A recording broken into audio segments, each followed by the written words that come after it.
As a men's sex therapist, I spend my days teaching men what women need: the psychology of desire, the science of attraction, the invisible forces that make a woman open up or shut down. But today, I am not speaking to you as a therapist. I am speaking to you as a woman who had a crush that went nowhere and a marriage that changed everything. Because the story of why I rejected the man I wanted and said yes to the man I married contains every lesson I have ever tried to teach in my clinical practice, wrapped inside one real, personal, deeply human experience. It is a story about two men who approached me differently, touched me differently, made me feel completely different things in my body and in my soul. And it is a story about the moment I realized that what a woman feels in her body and what she chooses with her heart are not always the same thing, and why the men who understand that difference are the ones who win a woman completely. I hope it changes the way you show up for the woman in your life. My name is Dr. Julia Rodesis. I am a certified men's sex therapist with over a decade of clinical experience. But before I was a therapist, before the training, the practice, the hundreds of couples I have sat with, I was simply a woman navigating her own heart, making her own choices, learning her own lessons about desire, attraction, and what it truly means to be chosen and to choose. The story I am sharing today is mine. It is real. And it is the story that, more than any research paper or clinical framework, shaped everything I now teach men about what women truly need. I share it not to be vulnerable for vulnerability's sake. I share it because I believe that when men hear the truth about how a woman actually experiences desire, not in theory, not in research language, but in the raw, honest, personal terms of a real woman's real life, something shifts in them. Something clicks. And that click is what this channel is built for. Every week I bring you honest, research-backed, deeply personal content about men's sexual health and intimacy. If that is what you have been looking for, you are in exactly the right place. Before I go any further into this story, and I promise you it gets more personal and more revealing with every chapter, I want to take just one moment to speak to you directly. If you are a man who wants to truly understand the woman in his life, not just physically, but emotionally, psychologically, and intimately, this channel was created for you. Every single week, I release content that goes beyond the surface of men's sexual health and into the real, complex, deeply human territory of what makes intimacy work, what makes a woman feel desired, what makes a man unforgettable. Hit that subscribe button right now and turn on your notifications. Because what I share on this channel every week, including what I am about to share today, is the kind of content most men spend their entire lives wishing someone had told them. Subscribe. Let's continue. Let me set the scene. Two men, two very different seasons of my life, two very different experiences of what it means to be in the presence of someone who wants you. The first, my crush, came into my life the way certain people do, suddenly, completely, with a kind of immediate, undeniable presence that made every other person in the room feel slightly out of focus. He was magnetic, confident, the kind of man who knew exactly how he looked walking into a room and had made peace with that knowledge a long time ago. I was drawn to him almost immediately, and that pull, that specific, physical, almost involuntary pull toward another person, is something I want to talk about honestly today because it is real, it is powerful, and it is, as I eventually discovered, not enough. The second man, my husband, arrived differently, quieter, with a kind of steadiness that I did not immediately recognize as attractive because I had spent so long confusing electricity with connection. He did not take up the room the same way, but somehow every time I was near him, I felt something I could not quite name yet. That unnamed thing turned out to be everything. Let me be honest with you about my crush. The physical pull was real. I mean that in the most unambiguous way possible. There were moments in his presence when I was aware of my own body in a way that I was not accustomed to being aware of it. A heightened aliveness, a warmth that had nothing to do with the temperature in the room. When he looked at me, really looked at me, I felt it somewhere deep and specific. That kind of physical awareness is something every woman knows and very few women talk about openly.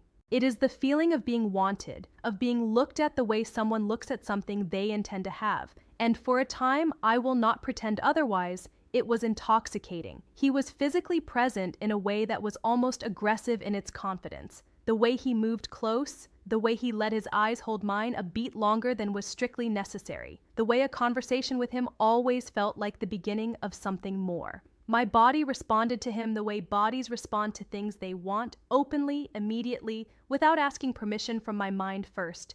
And my crush knew this. He had seen it before in other women. He was fluent in the language of physical desire, and he spoke it with practiced ease. But here is where my husband enters the comparison, and where everything gets interesting.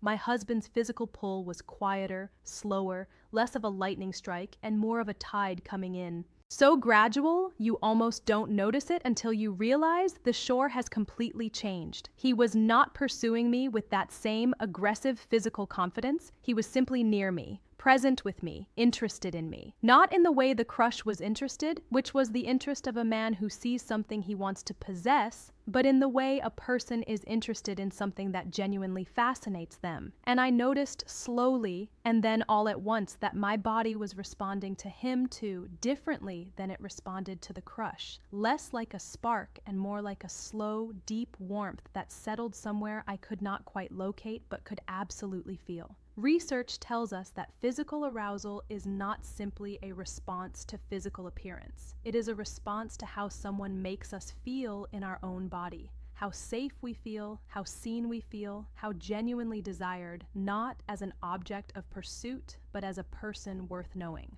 My husband, without knowing it and without trying, was already teaching me that. The moment everything shifted, there was a moment with my crush. A specific, ordinary moment where everything shifted. We were in conversation. One of those conversations that feels charged and significant and full of potential. And he said something that I will not repeat word for word, but something that told me in the clearest possible terms that the woman he was talking to was not entirely me.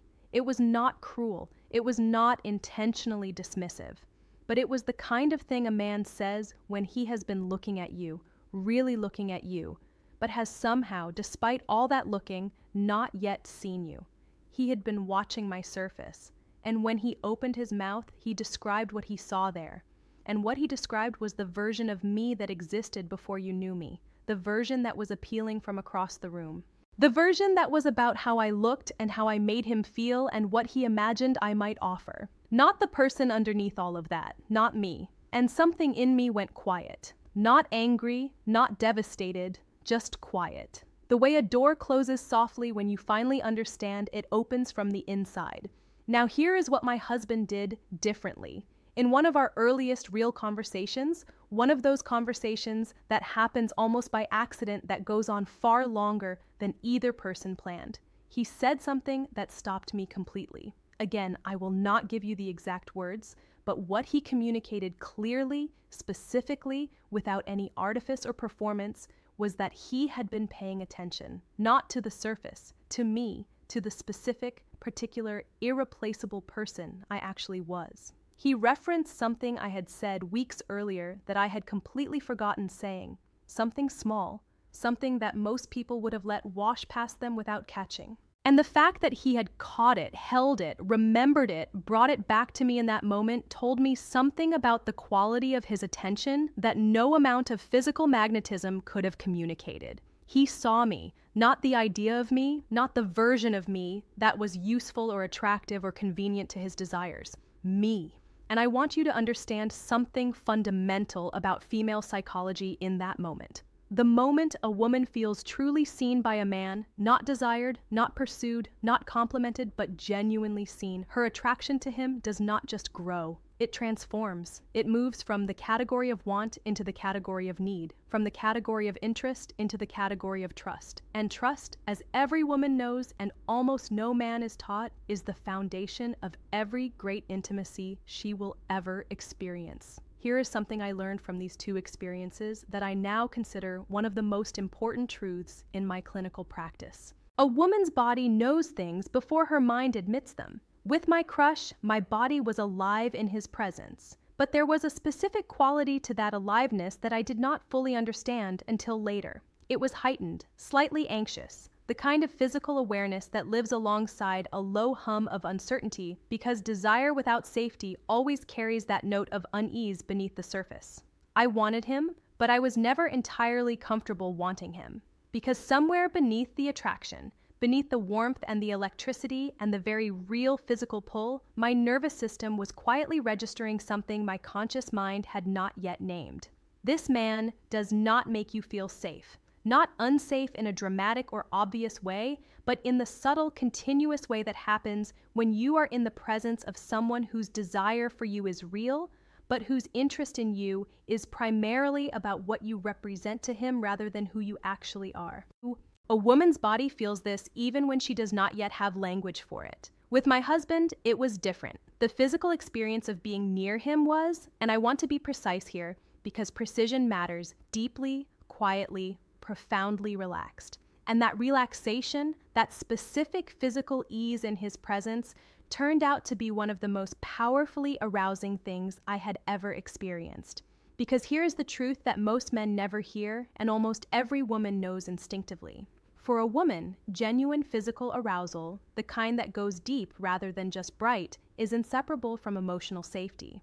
Her body does not fully open to desire until it feels safe to do so, until the nervous system has registered at a level below conscious thought that this person is trustworthy, that this closeness will not cost her something she cannot afford to lose. My husband, without a single dramatic gesture, had created that safety through his consistency, through the quality of his attention, through the way he spoke about me to me, not performing desire, but expressing genuine interest in the specific particular person I was.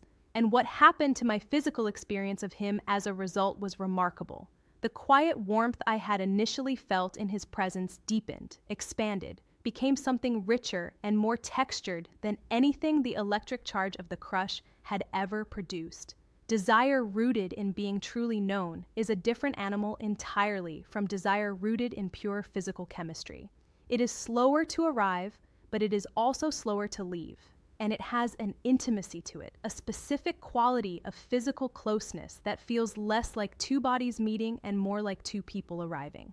My husband's physical pull grew with every conversation, every moment of genuine attention, every instance of being seen by him not as a woman he wanted, but as a woman he chose. My crush's physical pull, despite its initial intensity, began to quietly diminish the moment I realized the seeing was only ever surface deep. The decision, when it finally came, was not dramatic. There was no ultimatum, no confrontation, no single catastrophic moment with the crush that made the choice obvious. There was simply a growing clarity, the kind that arrives slowly and then all at once, the way understanding usually does when you stop fighting it. The crush felt like standing at the edge of something beautiful and slightly dangerous, like a view from a height that takes your breath away, but also makes you grip the railing.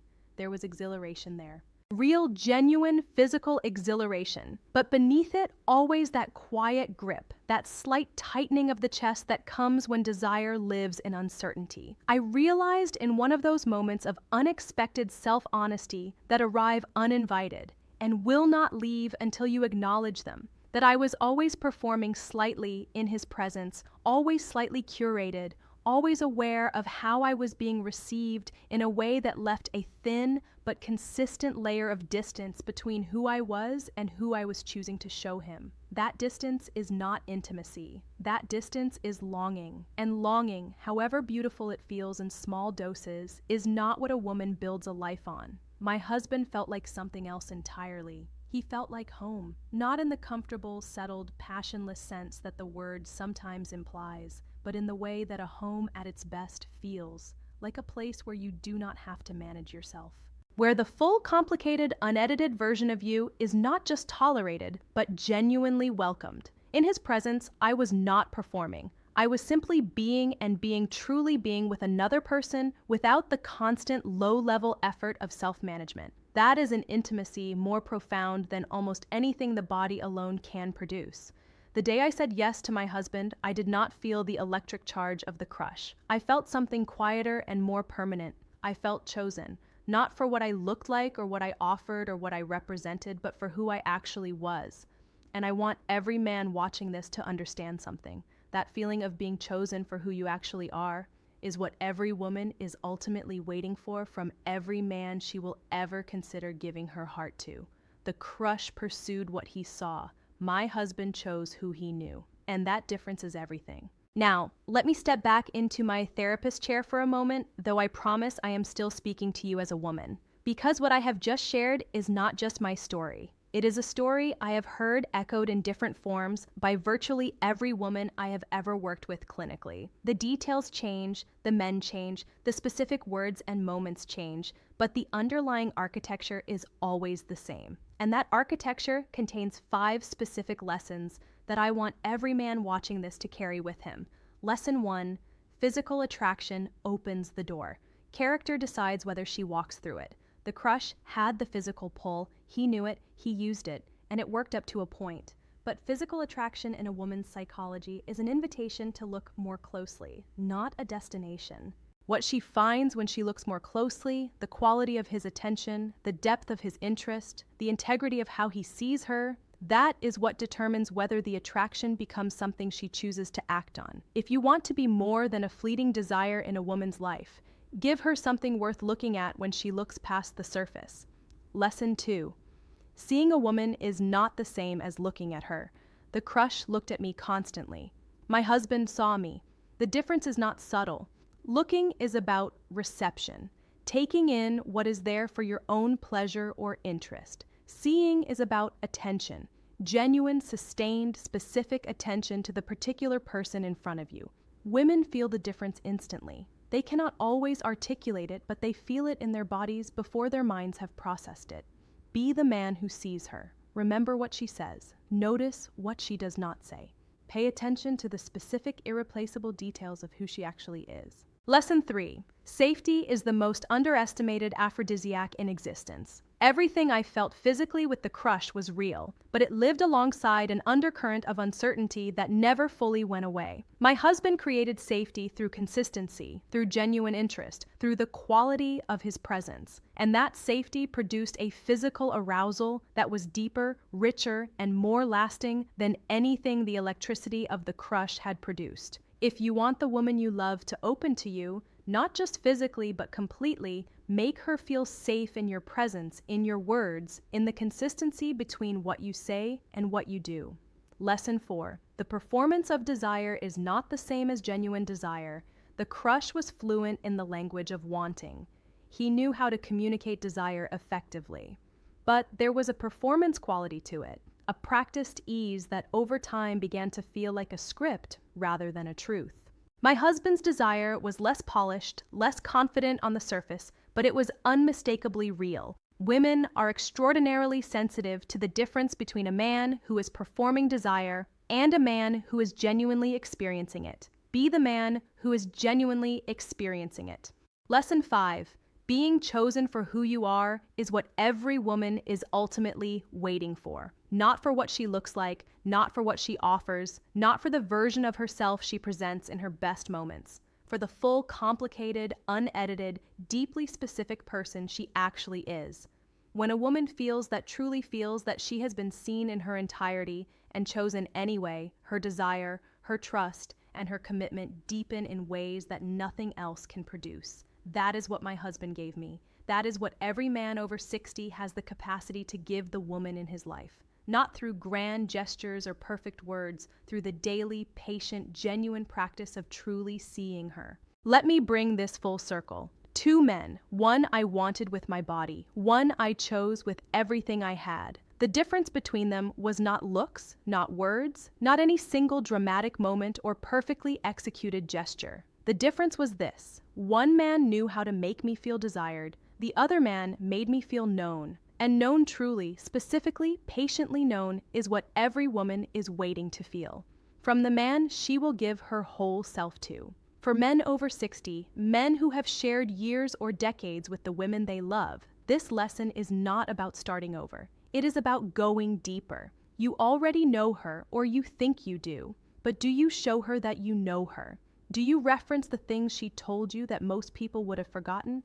Do you notice the details of who she is today? Not who she was when you met, but who she has become? Do you choose her actively, consciously, specifically not because she is there, but because she is her? That choosing expressed consistently, genuinely, and with the full quality of your attention is what transforms a long relationship into a deep one. It is what turns years of living together into a lifetime of genuine intimacy. It is what makes a woman feel at 60 the same thing she felt when she first said yes, chosen.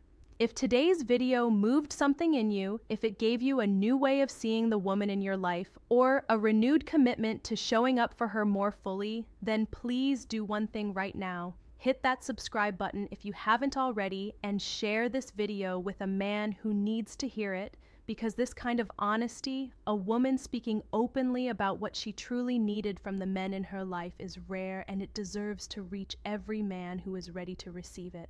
Every week on this channel, I bring you content that goes beyond the surface of men's sexual health and into the real, deeply human territory of what makes intimacy work, what makes a woman feel loved, what makes a man worth choosing. Leave me a comment below and tell me which part of today's story resonated most deeply with you. Which lesson landed hardest? I read every single comment, and your response shapes every video I create. This channel is for you every week without exception. I'm Dr. Julia Rodas. I'll see you in the next